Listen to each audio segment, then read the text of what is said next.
너무 감사합니다. 우리 찬양을 통해서 저희 교회 어떤 입장에서 참 하기 어려운 그런 찬양인데 이 대곡을 해주셔서 감사하고요. 특별히 게스트로 참여해서 성가대를 아름답게 참여해 주신 분들께 감사를 드립니다. 우리 찬혁 형제 감사하고요. 또 이호덕 집사님 감사하고 훨씬 예뻐졌어요. 성가대 목소리가. 나 이호덕 집사님이 잘하는 찬송이 있거든요. 꽃들도. 그 꽃들도 한번 보는 게 소원이에요. 그리고 또 우리 지휘자님, 또 우리 예랑자매 지휘자님, 또 우리 황규리 반주자님, 올게니스트 우리 최계원 권사님 감사하고, 누구 또 감사할 분 있어요? 우리 플룻. 그리고 우리 주시의 자매, 이 산부인과에서 태어난 지 얼마 안 되는 것 같은데 연합상가대를 이루고 이렇게 나레이션도 너무 잘하고 우리 교회의 보물입니다. 저 자매를 위해서 제가 기도하는데 앞으로 하나님께서 얼마나 축복해 주실지. 그리고 꽃꽂이를 보십시오. 꽃꽂이 자체가 엄청난 메시지입니다. 지난주에는 고난주간에 대해서 그렇게 잘 표현한 꽃꽂이가 없었는데 오늘은 또 부활. 우리 이거 한 20분 동안 묵상만 하고 돌아가도 부활주일 은혜를 받을 수 있을 것 같습니다. 성경 말씀 우리가 읽도록 하겠습니다. 주보에 보시면 요한복음 20장 10절에서 29절까지입니다. 우리 함께 봉독하도록 하겠습니다. 제가 먼저 10절을 읽도록 하겠습니다. 그래서 그곳을 떠나 다시 집으로 갔다. 그 제자들은 그런데 마리아 무덤 가까이에 서서 밖에서 울고 있었다. 울다가 몸을 굽으려 무덤 안쪽을 들여다보았다. 잘 살펴보니 천사 2명이 하얀 옷을 입고 예수님의 시신이 놓여있던 곳에 앉아있다. 한 천사는 머리에 놓였던 쪽에, 다른 한 천사는 발이 놓였던 쪽에 있다. 그 천사들이 마리아에게 말한다. 자매님 왜 울고 있나요? 마리아가 천사들에게 말한다. 사람들이 저희 주님을 옮겨갔습니다. 그런데 그분을 어디다 두었는지 저는 알지 못해요. 이런 말을 하고서 마리아가 뒤쪽으로 몸을 돌렸다. 그리고 눈여겨보니 예수님이 서 계셨다. 그러나 예수님인 줄 알지 못했다. 그에게 예수님이 말씀하시다. 자매님 왜 울고 있나요? 누구를 찾고 있나요? 마리아는 그가 뜰을 관리하는 사람인 줄로 생각하고 그에게 말한대. 관리인 선생님, 바로 선생께서 그 무덤을 옮기셨. 그분을 어디에다 두었는지 저에게 말씀해 주세요. 그러면 제가 그분을 모셔가겠습니다. 그에게 예수님이 마리아야 하고 말씀하신다. 마리아가 몸을 돌려서 예수님께 히브리 말로 라쁘니 하고 말씀드린다. 이 말은 선생님이라는 뜻이다. 그에게 예수님이 말씀하신다. 나를 건드리지 마라. 아직 내가 아버지께로 올라가지 않았으니까 난 나의 형제들 자매들에게 가서 그들에게 말하라. 나는 나의 아버지 곧 너희들의 아버지, 나의 하나님 곧 너희들의 하나님께로 올라간다 하고 말이. 막달라 사람 마리아가 가서 제자들에게 내가 주님을 보았어야 하고 알린다. 또 이런 것들을 주님이 자기에게 말씀하셨다고 알린다. 이제 바로 그날 곧 한 주간의 첫날이 저물었을 때였다. 제자들이 유대아 사람들을 두려워해서였다. 예수님이 그리로 오셔서 한가운데로 서셨다. 그리고 그들에게 말씀하신다. 평화가 너희에게 있기. 이 말씀을 하시고는 두 손과 옆구리를 그들에게 보여주셨다. 제자들은 주님을 보고 기뻐했다. 그들에게 예수님이 다시 말씀하셨다. 평화가 그들에게 있기를. 아버지께서 나를 보내신 것처럼 나도 자신도 너희를 보내. 이 말씀을 하신 뒤에 숨결을 불어넣으셨다. 그리고 그들에게 말씀하신다. 성령을 맞아 드려라. 너희가 누군가의 죄를 용서, 그 죄는 실제로 용서받은 것이다. 너희가 누군가의 죄를 지고 있으면 그대로 남아. 토마스 곧 12 가운데 하나로 쌍둥이라 불리는 제자는 예수님이 오셨을 때 그 자리에 함께 있지 않았다. 제자들이 말했다. 우리가 주님을 보았네. 그러자 토마스가 말했다. 내가 그분의 두 손에 못 박힌 자국을 보고 내 손가락을 그 못 박힌 자국에 넣어 보아야겠다. 내 손을 그의 옆구리에 넣어 보아야겠어. 그렇지 않으면 절대로 믿지 않을 것. 8일 뒤에 다시 예수님의 제자들이 안에 있었다. 토마스도 그들과 함께 있었다. 문들은 닫혀 있었는데 예수님이 오신다. 그리고 한가운데 서서 말씀하셨다. 평화가 너희에게 있기를. 그런 뒤에 토마스에게 말씀하신 너희 손가락을 이리로 가져오라. 그리고 내 손을 보아라. 너희 손을 가져와 내 옆구리에 넣어 보아라. 믿지 않는 사람은 나 믿는 사람이 되어라. 다 같이요. 토마스 주님께 대답했다. 나의 주님 나의 하나님. 예수님이 그에게 말씀하신다. 나는 나를 보았기 때문에 믿는 것이냐? 보기 또다. 보지 않고 믿는 사람들이. 아멘. 오늘은 부활주일입니다. 기독교에서 가장 기쁘고 감격스러운 날입니다. 이유는 예수 그리스도께서 죽음을 이기시고 다시 살아남으로써 우리에게 영원한 생명과 참된 소망을 주셨기 때문입니다. 성도 여러분, 오늘 우리가 이 자리에 모인 것은 단지 2000년 전에 일어났던 사건을 기억하기 위함만은 아닌 것입니다. 지금 이 순간에도 살아계신 예수님을 만나고 그분이 주시는 새로운 생명과 능력을 경험하기 위함입니다. 부활하신 예수님을 만날 때 우리의 삶은 놀라운 변화가 일어납니다. 오늘 말씀을 통해 부활의 은혜를 풍성히 누리고 이 자리에 계신 모든 분들이 부활의 능력과 기쁨으로 새로워지기를 간절히 소원합니다. 요즘 우리 주변을 보면 사람들은 화려한 것, 자극적인 것을 좋아합니다. 영화나 미디어나 책이나 뉴스도 마찬가지로 화려하고 자극적인 것을 보여줍니다. 사람들의 시선을 끌기 위하여 얼마나 화려하게 만듭니까? 얼마나 자극적으로 만듭니까? 그런데 하나님은 그렇지 않으십니다. 하나님은 사람들의 시선을 끌기 위해 화려한 기적을 보여주신 분이 아닙니다.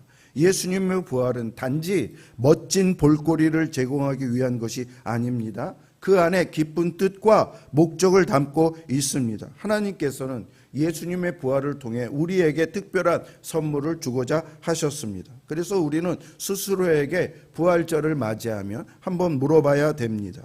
예수님의 부활이 내 삶에 어떤 의미가 있을까?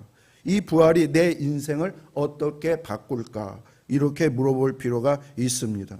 예수님은 요한복음 11장 25절에서 이렇게 말씀했습니다. 나는 부활이요 생명이니 나를 믿으면 새롭게 될 수 있다. 저 구절이 이런 내용입니다. 저는요 목회를 35년 동안 하면서 많은 사람들을 만났는데요. 걱정과 슬픔, 두려움과 실패와 상처 이런 속에 있는 사람들을 많이 만났는데 사실 그 사람들이 말하는 공통적인 바람은 무엇이었냐면 목사님 내가 새로워지고 싶어요. 새로워지고 싶어요. 이런 얘기였습니다. 여러분 우리 모두는 지나간 실수나 후회를 지우고 새롭게 시작하고 싶은 마음이 있습니다. 과거의 잘못된 결정, 상처받은 기억, 말하지 말았어야 할 말들 이 모든 것을 지우고 다시 처음으로 돌아갈 수 있으면 얼마나 좋을까 이런 생각들을 하곤 합니다. 그러나 현실적으로 이 세상에서 그런 것들은 불가능합니다. 하지만 성경은 주님을 통해 우리에게 희망을 줍니다. 고린도후서 5장 17절에 보면 그런즉 누구든지 그리스도 안에 있으면 새로운 피조물이라 이전 것은 지나갔으니 보라 새 것이 되었도다. 우리가 어떻게 새롭게 되었다고요? 그리스도 안에 있을 때 우리는 재창조를 받아서 성령으로 새로운 존재가 된다라는 말씀입니다. 또 요한계시록 21장 5절에 보면 보라 내가 만물을 새롭게 하노라. 부활하신 예수님께서 만물을 우리뿐만 아니라 세상의 모든 것을 새롭게 하신다라고 말씀했습니다. 그렇습니다, 여러분. 예수님의 부활이 우리에게 왜 의미 있냐면 예수님이 2000년 전에 태어나신 것뿐만 아니라 우리를 이렇게 새롭게 하고 우리에게 부활을 통해서 놀라운 여러 가지 선물을 주기 때문입니다. 세상 사람들은 복음을 믿기 어려워합니다. 왜 믿기 어려워하냐면 기독교가 말하는 것은 뻥 같대요.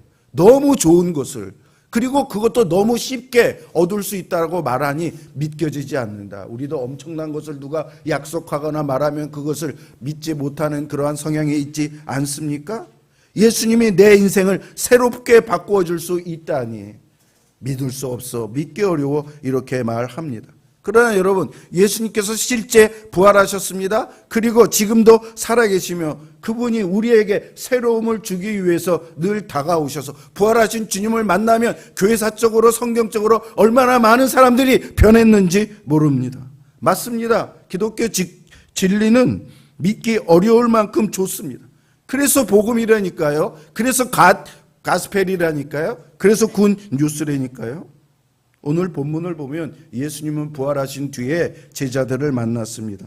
그리고 그들에게 받으라라고 하시며 여러 선물을 주십니다. 어떤 선물을 주셨을까요? 오늘은 특별히 두 가지 선물을 우리가 생각해 보도록 하겠습니다. 첫 번째는 믿음의 선물이고 두 번째는 믿음으로부터 오는 여러 가지 선물입니다. 먼저 믿음의 선물에 대해서 생각해 보도록 하겠습니다. 부활하신 예수님께서 가장 먼저 주신 선물은 믿음입니다. 성도 여러분, 믿음은 내가 믿어야지 내가 만들어내는 것이 아닙니다. 예수님께서 주시는 것입니다. 에베소서 2장 8절에 보면 너희가 그 은혜로 인하여 믿음으로 말미암아 구원을 받았으니 이것은 너희에게서 난 것이 아니요 하나님의 선물이라. 선물은 무엇입니까? 하나님께서 우리에게 거저 주시는 것입니다. 오늘 본문에 우리가 읽은 막달라 마리아를 한번 보십시오. 그녀는 예수님의 제자로서 예수님을 따라다니며 예수님의 많은 기적을 보았습니다. 예수님이 하시는 말씀을 많이 들었습니다. 예수님께서 말씀한 중에 내가 죽은 자 가운데서 다시 사흘 만에 살아나리라, 이 말씀을 여러 번 들었거든요. 마리아가 믿음 있는 여인이기 때문에 이것을 믿었을 것 같은데 그렇지 않습니다. 그녀는요, 예수님의 무덤에 갔더니 빈 무덤을 그녀는 보고 예수님이 사라졌다, 예수님의 부활을 믿지 아니했던 것입니다. 오히려 누가 예수님의 시신을 훔쳐갔네 하면서 동산지기에 누가 훔쳐간 것을 못 봤어요? 이렇게 묻는 것을 볼 수 있습니다. 여러분, 이처럼 믿음이란 내가 스스로 가질 수 있는 것이 아닌 것을 보여줍니다. 우리는 믿음을 스스로 만들어낼 수 없습니다. 우리의 경험이나 지식이 많다고 해서 믿음이 자연스럽게 생겨나는 것이 아닙니다. 그러므로 우리는 예수님께 나아갈 때 이렇게 고백해야 합니다. 주님, 저는 믿음이 부족합니다. 제게 믿음을 주시옵소서. 하나님, 우리 남편 믿음이 없습니다. 믿음을 주시옵소서. 왜? 믿음은 나의 의지나 사람의 인위적인 방법이 아니라 오직 주님께서 선물로 주실 때에만 생길 수 있기 때문입니다. 여러분, 이렇게 기도할 때 믿음의 역사는 시작이 되는 것입니다. 믿음이 생기기 위해서는 또한 우리는 예수님의 상처를 바라봐야 합니다. 본문에서 도마는 어떠했습니까? 내가 그의 손에 못자국을 보며 내 손가락을 그 못자국에 넣으며 내 손을 그 옆구리에 넣어보지 않고는 믿지 아니하겠노라 라고 합니다. 예수님의 못자국을 보고서야 나의 주님, 나의 하나님으로 고백을 했습니다. 여러분, 믿음은 나를 바라보는 것이 아니라 예수님의 십자가의 상처를 바라보는 것입니다. 믿음은 예수님의 희생이 나를 구원하셨다는 사실을 믿고 고백하는 것이 바로 믿음입니다. 믿음이 생기기 위해서 우리가 또한 해야 할 것은 우리의 조건을 내려놓아야 합니다. 이 도마는 처음에 내가 보지 않으면 믿지 않겠다라고 이렇게 얘기를 했는데 예수님이 나타나자 그는 그 모든 조건을 내려놓고 주님께 자신을 드렸습니다. 그리고 나의 주, 나의 하나님, 이 위대한 신앙 고백을 했던 것입니다. 여러분, 우리가 진정한 믿음을 가지려면 조건을 내려놓아야 합니다. 무엇 해주면, 무엇 하면, 어떠면, 이런 조건을 다 내려놓고 그 모든 것을 예수님께 맡겨야 합니다. 주님, 내 인생을 주님께 맡깁니다. 조건 없이 주님을 따르겠습니다. 이렇게 고백해야 합니다. 그럴 때 믿음이 내 안에 자리를 잡아서 믿음이 자라나게 됩니다. 복음이란 무엇입니까? 우리가 착하게 살아서 구원을 받는 것이 아니라 모든 종교는 내가 선을 하고 행동을 하고 무엇을 할 때 구원에 이른다라고 말하지만 기독교는 전혀 아닙니다. 착하게 살아서 구원받는 것이 아니라 예수님께서 우리를 위해서 우리의 죄를 십자가에서 담당하시고 죽으시고 부활하셨다는 그 사실을 믿을 때에 하나님께서 우리에게 그동안 지은 죄, 지금 지은 죄, 앞으로 지을 모든 죄를 용서하시고 자녀로 삼아주신다라는 것이 바로 복음입니다. 하나님과의 관계를 결정짓는 핵심 요인은 나의 과거가 아니라 그리스도의 과거예요. 내 과거가 어떠하든지 그것은 신경 쓰지 마시고 그리스도의 과거를 보십시오. 나의 기록이 아니라 그리스도의 과거 기록이라는 말씀입니다. 믿음은 내가 갖추는 자격 요건이 아닙니다. 믿음은 예수님께 이렇게 나아가는 것입니다. 주여, 저는 의심투성이입니다. 믿음조차 제대로 갖기 어렵습니다. 제 안에는 믿음을 만들어낼 힘이 없습니다. 주여, 저를 불쌍히 여겨주시고 믿음을 저에게 허락하여 주시옵소서. 여러분, 이것이 가장 믿음을 위한 성경적인 기도입니다. 이것을 통해서 믿음의 역사가 시작이 된다니까요. 지금 도마도 믿음의 역사, 바울도 믿음의 역사, 모든 사도들이 그리하여 믿음의 역사가 일어났습니다. 두 번째 여러분에게 드릴 말씀은 믿음으로부터 오는 선물에 대해서 말씀을 드리겠습니다. 믿음을 가진 사람은 여러 가지 선물을 받습니다. 간단하게 말씀을 드리겠습니다. 첫째로 친밀함입니다. 누구와 친해져요? 예수님과 친해집니다. 예수님은 언제나 어디서나 부활하신 주님이 우리, 그전에는 시공간의 제한을 받았는데 부활하신 주님은 이제 성령을 통해서 누구와 함께, 그래서 마태복음 28장 마지막 절에 내가 세상 끝날까지 너희와 항상 함께 있으리라. 여러분, 예수님이 이것을 허풍을 떠서 얘기한 것이 아니라 진짜로 그렇다니까요. 수많은 책을 읽어보십시오. 예수님이 함께 하심으로 말미암아 죽으려고 했던 사람이 소생하고 망가진 인생이 완전히 바뀌고 새로운 삶을 사는 것을 얼마나 많이 볼 수 있는데요. 날마다 하고 있는 새롭게 하소서 여러분 한번 들어보십시오. 그런 사람들이 매일 나와서 간증하고 있습니다. 여러분, 예수님은 우리와 가까운 친구처럼 인격적으로 함께 하시며 우리를 위로하십니다. 본문에 보면 예수님이 부활하셔서 제자들이 모여있는 집에 이제 가게 되는데 그 문이 꽁꽁꽁 잠겨져 있었는데 예수님이 그것을 다 통과하고 제자들에 나타나셔서 제자들의 이름을 부르면서 말씀합니다. 마리아야, 베드로야. 여러분, 이처럼 예수님은 우리의 이름을 아시고 우리를 찾아와 주시고 우리와 교제하기를 원하십니다. 준이야, 친구야, 이렇게 하면서요. 우리는 언제든지 주님과 대화할 수 있고 그분의 사랑을 느낄 수 있습니다. 둘째, 믿음을 통해서 우리에게 주어지는 선물은 목적입니다. 부활하신 예수님은 제자들에게 말씀하셨습니다. 아버지께서 나를 보내신 것 같이 나도 너희를 보내노라. 네, 부활하신 예수님을 믿고 부활하신 예수님을 만난 것은 예수님께서 그들에게 미션을 줬어요. 세상에 가서 내가 부활했고 부활을 통해서 세상을 만물을 새롭게 하는, 만물을 새로운 세상으로 만드는 그러한 일을 할 것이다라는 것을 전하라고 말씀을 했습니다. 여러분, 예수 믿습니까? 우리가 예수 믿는다면 나만 예수 믿고 천당 가고 복 받고, 이게 복음이 아니라니까, 기독교가 아니라요. 예수를 믿으면 예수님이 우리에게 주신 사명을 가지고 나아가서 하나님 나라가 이루어질 것이다. 예수 그리스도가 그것을 이루어질 것이다. 그러면 모든 죄와 모든 사망과 모든 것이 사라지고 새로운 하나님의 평화와 사랑과 생명과 영생에 있는 그러한 하나님 나라가 만들어질 것이다. 이것을 전하는 우리들이 바로 목적이 새롭게 생기게 된 것입니다. 여러분, 우리는 더 이상 말씀만 듣고 끝나는 소비자가 되어서는 안 되고, 하나님 나라를 위해서는 예수님의 군대에서 열심히 일하는 군사가 되어야 되는 거예요. 일꾼이 되어야 되는 거예요. 그러니 예수 믿고 끝나는 것이 아니라 주의 일에 참여해서 봉사하는 우리들이 되어야 합니다. 셋째, 능력입니다. 예수님은 제자들에게 성령을 받으라 라고 말했습니다. 이것은요, 성령을 통해서 그 안에 부활의 능력이 있기 때문에, 예수님이 하나님의 능력으로 부활하셨어요. 그냥 부활하지 않을 것 아닙니까? 뭔가 에너지가, 새로운 파워와 새로운 능력이 덧입혀졌기. 그런데 성령이 이것을 하셨는데, 성령을 받으라는 것은 예수님이 받았던 이 부활의 능력을 우리도 받을 수 있다라는 말씀인 것입니다. 여러분, 부활하신 예수님을 그러므로 믿으면 진심으로 우리의 삶이 달라져요. 왜? 우리에게도 예수님의 부활의 영이 들어왔기 때문에. 과거에 짜증을 잘 냈습니다. 불평이 늘 많았습니다. 그런데 불평이 줄어들고 짜증이 사라지고 나만 생각했던 마음이 작아지고 대신 내 마음속에 평화와 기쁨이 넘치게 됩니다. 왜 이런 일이 일어났다고요? 우리 안에 부활하신 영이신 성령의 능력이 자리 잡고 있기 때문입니다. 넷째는 평안입니다. 예수님은 나타나실 때마다 오늘 보면 평강이 있을지어다, 평강이 있을지어다 이렇게 말씀했습니다. 왜 그런지 아십니까? 부활하신 주님을 진정만 하면 그 안에 평강이 임하게 되기 때문입니다. 여러분, 부활하신 예수님을 믿는 자라면 죽음조차도 이긴 삶이 주어집니다. 이 세상의 논리는 어떻습니까? 기승전 죽음입니다. 아무리 재벌이고 아무리 인기 있고 아무리 놀라운 사람이도 결국은 죽음이에요. 그러나 우리 평범한 사람 그리스도는 기승전 부활입니다. 마지막은 이기게 돼 있어요. 승리하게 돼 있어요. 오늘 찬양에서도 그것을 찬양하지 않았습니까? 왜 우리가 부활하신 주님을 믿습니까? 부활하신 주님을 찬양합니까? 그것은 부활의 주님으로 말미암아 우리도 결론이 부활이요 새 생명이요 영광이기 때문에 그렇게 된 것입니다. 여러분, 인생의 최악으로 여겨지는 일도 기독교는 최악이 죽음이잖아요. 갑자기 사망이에요. 최악이에요. 그런데 그 최악마저도 기독교는 뭐라고 해석하는지 아십니까? 새 영원한 생명으로 들어가는 게이트이다.